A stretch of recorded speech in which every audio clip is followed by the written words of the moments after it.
Level 1, the selection candidate. Your journey begins in the freezing surf or the brutal humidity of a pine forest. You are a regular infantryman who wants to be something more. You volunteer for Special Forces assessment and selection, or Navy SEAL Bud.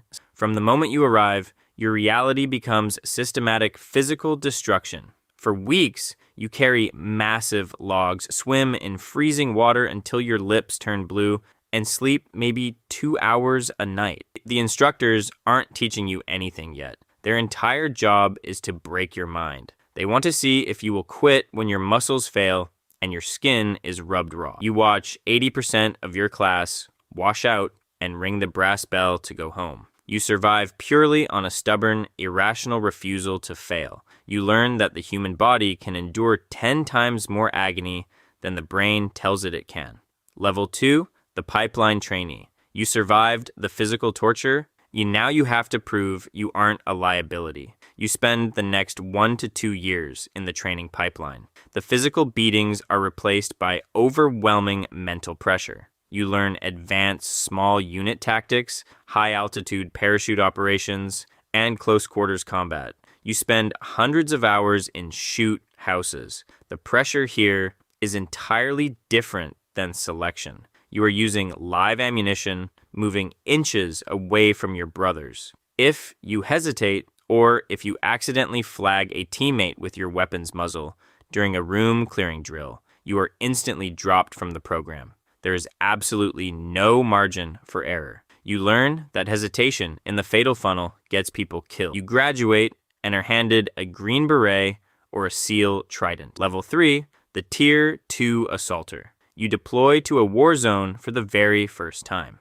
Despite your elite training and the patch on your shoulder, you are the absolute bottom of the Brotherhood. You are the new guy. You carry the heaviest gear, the extra radios, and the breaching tools. You are the second man through the door during a night raid. This is where the profound psychological trauma begins. Nothing can prepare you for the sheer, primal terror of kicking down a door and clearing a room in pitch darkness, having absolutely no idea if you will find an empty hallway or an insurgent with an AK-47 waiting on the other side. You learn to push the fear down into a tight little box. You do your job, you pull the trigger when you have to, and you pray you don't get your team killed. Level 4, the Heavy Breacher. You survive your first few deployments and find your specialty within the platoon. You become the explosives expert. When a heavily fortified, locked steel door stands between your assault element and a high-value target, you are the one who steps up.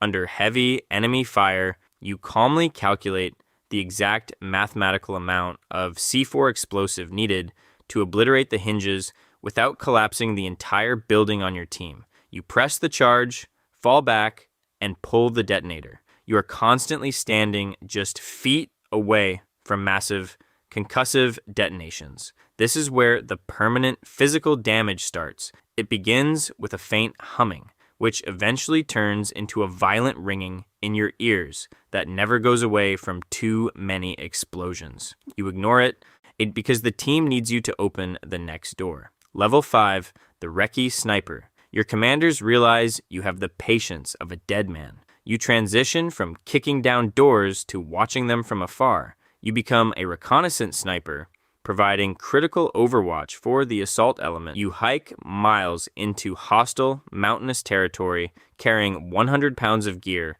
just to lie completely motionless in the dirt for 72 hours straight. You urinate in a bottle and eat cold rations. You watch enemy compounds through a high-powered scope, identifying the Taliban commanders and bomb makers who have killed American soldiers. When the assault team moves in, you are their guardian angel. Sometimes you take the shot from a mile away. Other times, you laze the target and watch through binoculars as Hellfire missiles turn the buildings into smoking craters. You watch the bodies fall, detached, and entirely silent. Level 6, the Tier 1 Operator. You have proven you are the best, so you are invited to try out for the absolute tip of the spear, the Special Missions Units. You pass another grueling selection course to join Delta Force or SEAL Team 6, the best of the best. You are now doing the impossible missions that make the history books. hostage rescues, deep behind-the-lines assassinations, and strategic maritime raids. You operate at an incredibly high tempo, deploying constantly. Your personal life completely disintegrates.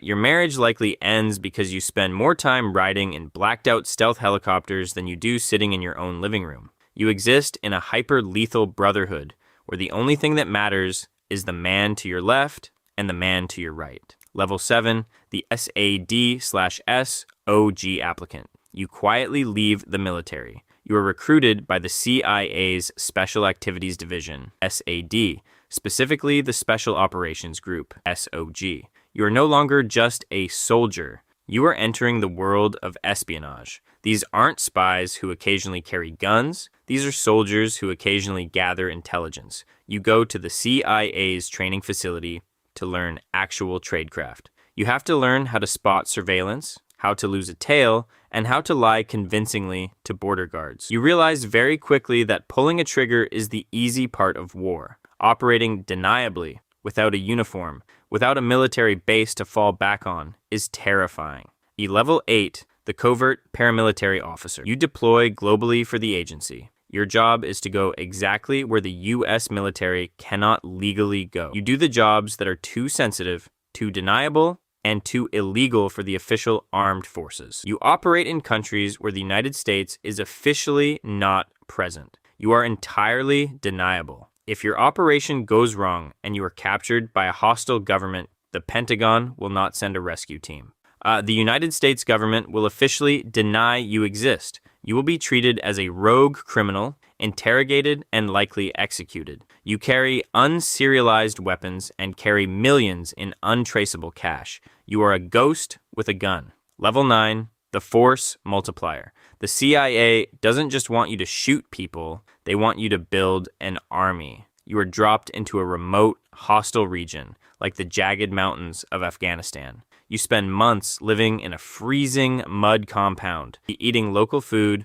growing a long beard, and wearing local clothes. Your mission is to train local Afghan militia fighters to hunt terrorists. You teach them tactics and hand out American cash. But you sleep with a loaded pistol under your pillow. You know that loyalties out here are incredibly fluid. The men you are training today fought with the Taliban yesterday, and they might betray you tomorrow for a bigger payout from the other side. You never turn your back on your own students. Level 10, the ground force commander. After 5 years of operating in the shadows, you are promoted to team leader. You run your own unit now, managing a mix of career CIA paramilitary officers and highly paid private contractors. You are deployed into absolute unpredictable chaos, like Libya during the fall of Gaddafi. The country is burning, and your mission is to locate and secure 15 tons of chemical weapons, like mustard gas or sarin, before terrorists loot the depots. You make the split-second life or death calls. You sleep 2 hours a day in safe houses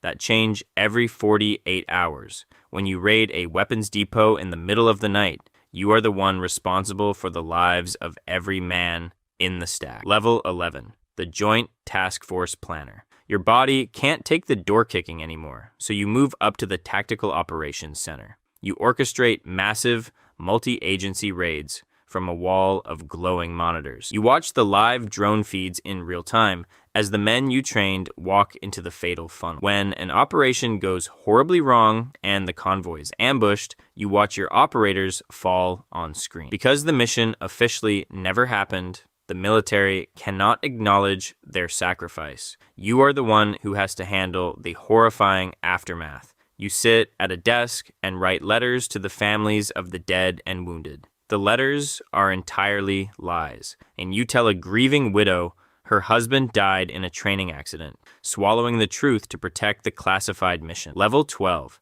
the Camp Peary Instructor. The agency pulls you back to Virginia. You become an instructor at the farm. You are the hardened former Delta Force or SEAL Team 6 veteran that the new recruits are absolutely terrified of. You don't care about their Ivy League degrees or their recruitment skills. You only care if they can clear a room without getting their team killed. You recreate the trauma of your past deployments in the shoot houses, aggressively weeding out the weak. You push them past their breaking points, screaming at them over the sound of gunfire. You do it because you know exactly what is waiting for them in the dark corners of the world, and you are trying to ensure the next generation survives. Level 13, the medically retired veteran. You are officially out. You have spent the last 20 years at war, and your body is completely breaking down. You are in your 40s, but you feel like you are 60. You have a shoulder that dislocates if you move it wrong,